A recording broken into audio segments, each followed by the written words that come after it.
Hello and welcome to Protect Ukraine Now YouTube channel. Today is April 20 and the House has passed all four bills related to aid for Ukraine, Israel, and Taiwan. This is great news and they are getting a lot of coverage as we speak. However, I want to talk about something else. I want to talk about the Ukraine Action Summit that took place Saturday through Tuesday of this week that just ended. I myself was at the summit on behalf of Protect Ukraine Now, and I'm happy to share with you my first-hand experience. While we cannot take full credit for the Ukraine supplemental aid passage, we most definitely contributed to this achievement. My hope is to get more people interested in advocating for Ukraine. I believe a lot of people chose to stay away from politics because they do not understand the process and they do not see value in political activism. Let's see if I can convince otherwise those of you who are skeptics. Ukraine Action Summit was hosted by the American Coalition for Ukraine, and it brought together over 500 participants from 47 states. During our time on the Hill, we have made more than 350 office visits. That's about 65% of the entire Congress. The first 2 days were dedicated to networking, that is Saturday and Sunday. And let me share with you some personal impressions. First of all, I've met amazing people that came to this summit. They are from, as I said, all over the United States. They range from students or fresh grads to people well in their retirement. Some participants were US former military who came to advocate for Ukraine. Many of participants are business owners, very successful people. Some of them are heads or members of numerous nonprofit organizations that support Ukraine. Many of these organizations carry medical supplies to Ukraine. They deliver ambulances and fire engines, all sort of humanitarian assistance. I've met with engineers who work on inventions that will make a lot of difference on the battlefield. They do it on their own time and they do not profit from their work. So there was that. I also came across a lot of journalists and freelancers who constantly publish opinions in various newspapers and other media sources all over the United States. So they make sure Ukraine stays on the headlines of our newspapers and other media. And of course, a lot of advocates for Ukraine, people who make sure Ukraine is in the spotlight. They call their politicians, they attend rallies, people who do all sort of advocacy for Ukraine. Another impression, an astonishing number of Americans with no Ukrainian roots who joined the summit in order to speak for Ukraine. I would say there were about 40% of Americans who do not have Ukrainian roots, do not speak Ukrainian. That was certainly a heartwarming experience. I'm personally grateful to each and every one of them for standing with Ukrainian communities. A lot of Americans that, again, all of us are Americans. I'm referring to people who do not have ties to Ukraine. A lot of them went to Ukraine, delivering aid and doing other volunteer work.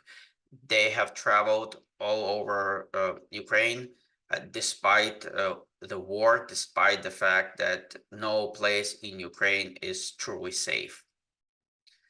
At the summit, we had a number of panel discussions.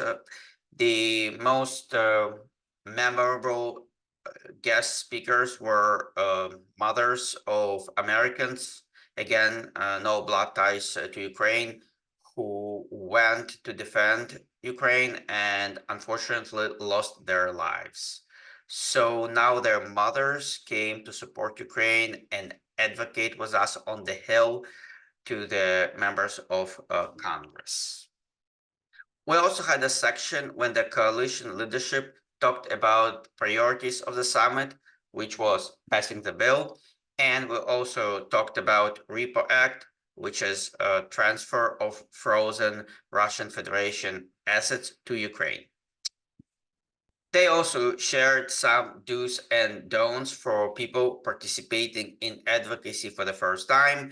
They gave us some talk points and help with mostly discussed topics. They also talked about things we could say to contradict Russian propaganda, which is at times repeated on the Hill too. We then got separated into groups according to the state we're from. The way democracy in the US works, we as constituents communicate our priorities to our state senators and representatives. I myself from the state of Illinois, and we had 10 people in our team. So we got together with again our team, and we talked about our strategy and how we're going to deliver the message, who is going to be responsible for specific talk items. Most of our meetings, just like any other appointment, were scheduled ahead of the time. We did have several drop-ins where we just stopped by without an appointment and left some of the printouts we had for our Congresspeople and asked them to support Ukraine, support the supplemental. But we'll also talk about urgent need for critical weapons delivery. We talked about cities like Kharkiv that Russians tried to wipe off the face of the earth. We shared personal stories and talked about the impact of this war from the humanitarian perspective. Each congressional office is fairly small. Each congressperson has staff that help them, but they are really a handful of people. So at times they do not have all the information at hand, and they ask questions and they ask for some follow-up materials. And usually we're able to answer those questions right away, but sometimes we need to follow up with the data they have asked about. This is very important to understand that while the U.S. government is big, and there are a lot of people that work on the Hill, each congressional office may not be aware of every happening, of every news and every information that we may have, because we closely follow the situation in Ukraine. As one of the people we met with mentioned, they are very supportive of Ukraine. However, it doesn't mean they know everything there is to know. So we're there to educate them, and they're happy and glad that we stop by and we provide additional context. As always, Protect Ukraine Now was focused on critical weapons deliveries to Ukraine.